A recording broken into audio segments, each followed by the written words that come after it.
Assalamualaikum warahmatullahi wabarakatuh. Kembali lagi di channel Ubung Official. Jangan lupa di subscribe, di like, dan dibagikan yang baru bergabung. Oke, di konten kita kali ini kita akan mengungkap sejarah, misteri ataupun mitos dari salah satu daerah yang ada di Indonesia, khususnya di daerah Sukabumi, yaitu Pantai Karanghau. Nah, oke, mitos ataupun sejarahnya yang di sini yang akan kita ungkap yaitu keberadaan 7 sumur serta nama-nama dan manfaat dari mitos ataupun sejarah yang tersebar di masyarakat umumnya. Nah, untuk teman-teman yang penasaran dengan video saya, silahkan di like dan di subscribe dan jangan di skip menonton videonya dari awal sampai akhir. Oke, ikuti terus ya para sedulurku dan para sahabatku dan para subscriberku yang baru bergabung di channel ini. Oke, sebelum kita lanjut ke videonya, saya doakan semoga para sedulurku dan para sahabatku juga sehat selalu dan diberikan dan dimudahkan rezekinya. Oke.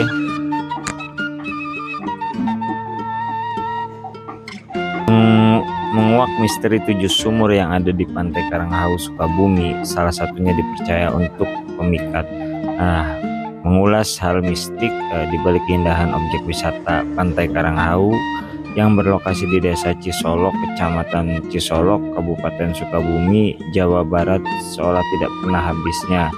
Pantai Karanghau selain dikenal memiliki keindahan yang begitu mempesona, namun juga syarat dengan manfaat mistik ataupun cerita mistik, sehingga mitos yang melegenda ya. Berbicara hal mistik di Pantai Karanghau, ada beberapa lokasi yang dipercayai sebagai orang menyimpan misteri yang identik dengan Nyi Roro Kidul, Presiden RI pertama Soekarno, hingga makam para utusan waliullah. Nah, oke, ikuti terus ya. Berikut nama 7 sumur yang ada di Pantai Karanghau, Desa Kecamatan Cisolok, yang dirangkum oleh saya sendiri, Ubung Official. Nah, oke, ikuti terus ya videonya dari awal sampai akhir.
Nah, ini teman-teman, saya akan mandi di sini dan saya akan jelaskan juga nama-nama 7 sumur itu dan serta mitos ataupun manfaat yang tersebar ataupun yang dipercaya oleh masyarakat sekitar ataupun pada umumnya oleh dunia spiritual. Nah, oke, kita akan mulai mandi ya para saudaraku ataupun para subscriberku. Nah, sini saya siap-siap untuk mandi di sumur yang pertama yang diberi nama Pamuka Lawang.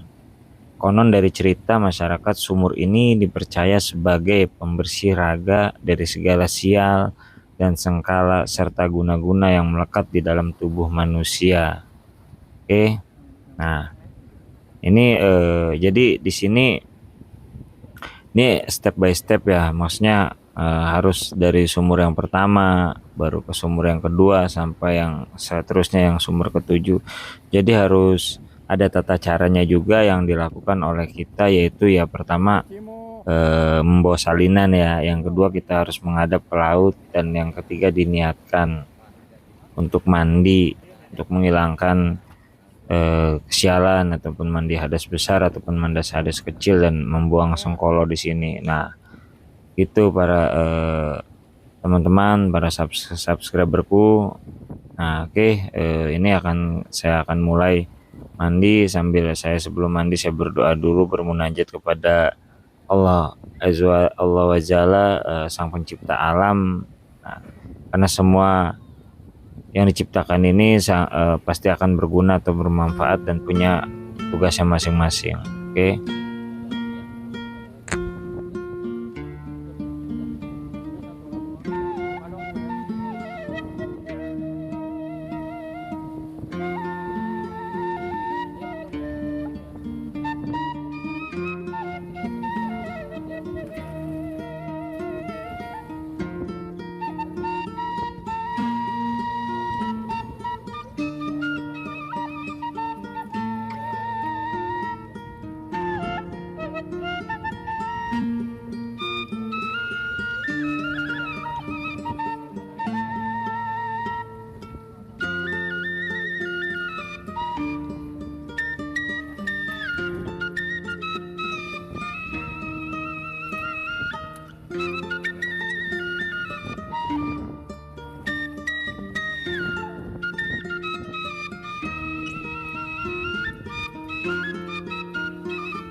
Setelah kita beres tadi mandi di sumur yang pertama, kita lanjut ke sumur yang kedua.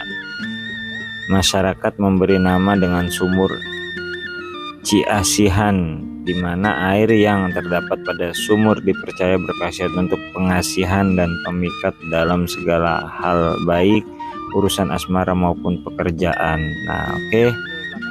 Sama ya seperti tadi, tata caranya menghadap ke laut dan berdoa. Setelah itu baru kita cemplungkan atau merendam bagian kepala kita ke dalam air. Nah, kalau saya sih biasa melakukan dengan membaca Al-Fatihah di dalam air. Setelah itu baru sekuatnya aja, misalnya 1 ataupun 3, hitungannya bagusnya ganjil, baru saya angkat kepala saya lagi, baru saya berdoa lagi. Nah, oke.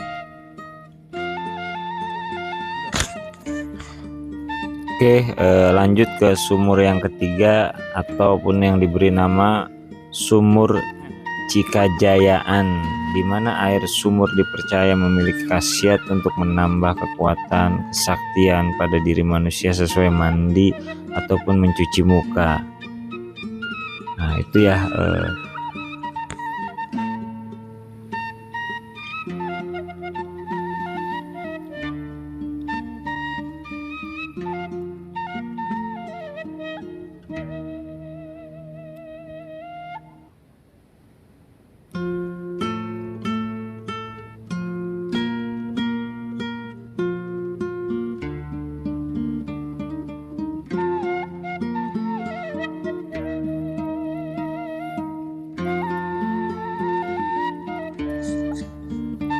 Oke, ikuti terus videonya. Lanjut kita ke sumur yang keempat yang diberi nama Sumur Cikahuripan. Bagi siapa saja yang mandi atau mencuci muka pada sumur ini bisa dimanfaatkan untuk pembersihan jiwa dan raga. Sumur ini juga disebut sumur permohonan karena menurut cerita dengan melakukan mandi di sumur ini semua doa dipanjatkan akan dikabulkan. Tetap kembali lagi kepada hakikatnya kepada Allah Subhanahu wa taala ya. Ini hanya syariat dan hakikatnya kepada Allah Subhanahu wa taala.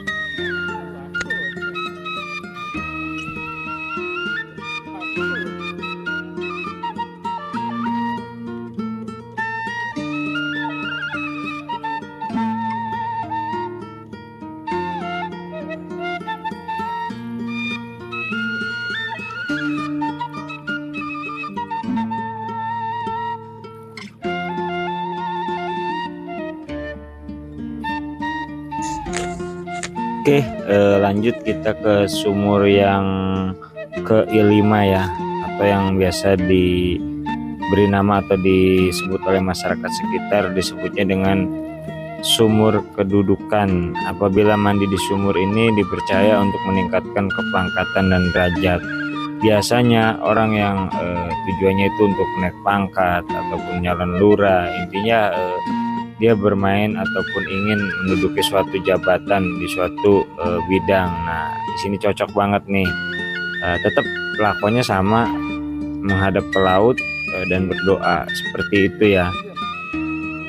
Oke, lanjut lagi di sumur yang ke-6 yaitu sumur yang biasa disebut masyarakat sekitar ataupun diberi nama masyarakat sekitar yaitu sumur kesuburan, di mana konon katanya menggunakan air dalam sumur ini dapat kesuburan tanah, sawah juga untuk masalah keturunan. Nah, di sini maksudnya bisa untuk menyuburkan lahan apabila para subscriberku ataupun para sedulurku mempunyai lahan pertanian, dan juga syariat untuk para wanita ataupun ibu hamil ya yang belum bisa dapat momongan. Semoga dengan syariatnya mandi di sumur yang ke-6 ini ataupun sumur kesuburan ini bisa menjadi wasilah kabul ijabnya ataupun terkabul hajatnya. Oke. Nah, oke, lanjut lagi sampai yang ke sumur yang ke-7 yaitu sumur yang ke-7 yang biasa dipanggil ataupun disebut oleh masyarakat sekitar diberi nama Sumur Cisampurna.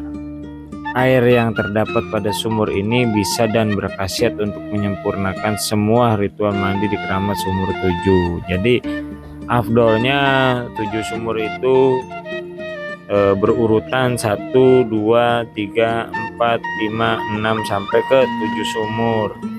Nah, insya Allah setelah 7 sumur itu baru sempurna lah untuk mandi 7 sumurnya.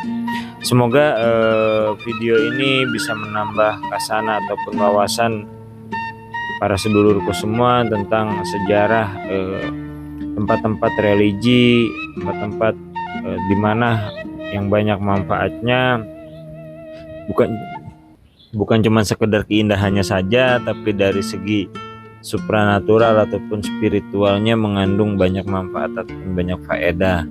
Oke, buat para sedulurku saya ucapkan terima kasih banyak yang sudah menonton dari video saya dari awal sampai akhir, yang tidak di skip, dan saya doakan juga semoga para saudaraku, para subscriberku semua dimudahkan rezekinya dan cepat dikabulkan segala hajatnya. Oke, mungkin dari saya sekian, saya cukupkan.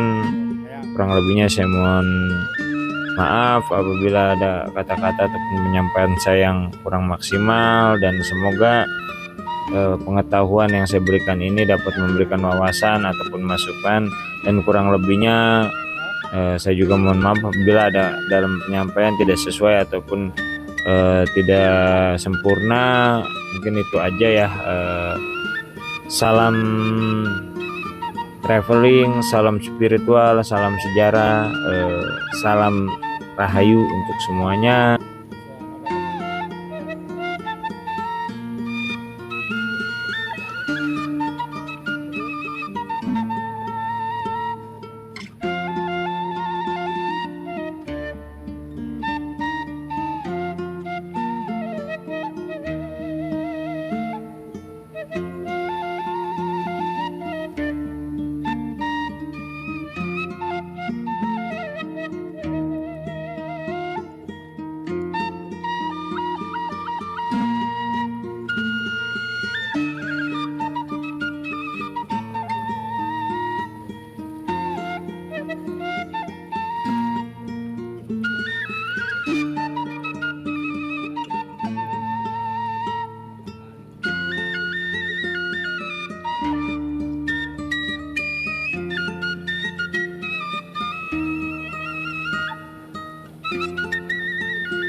Terima kasih kameramen ya. Ya, gas. Mantap. Sehat Guys, selalu. kameramen guys.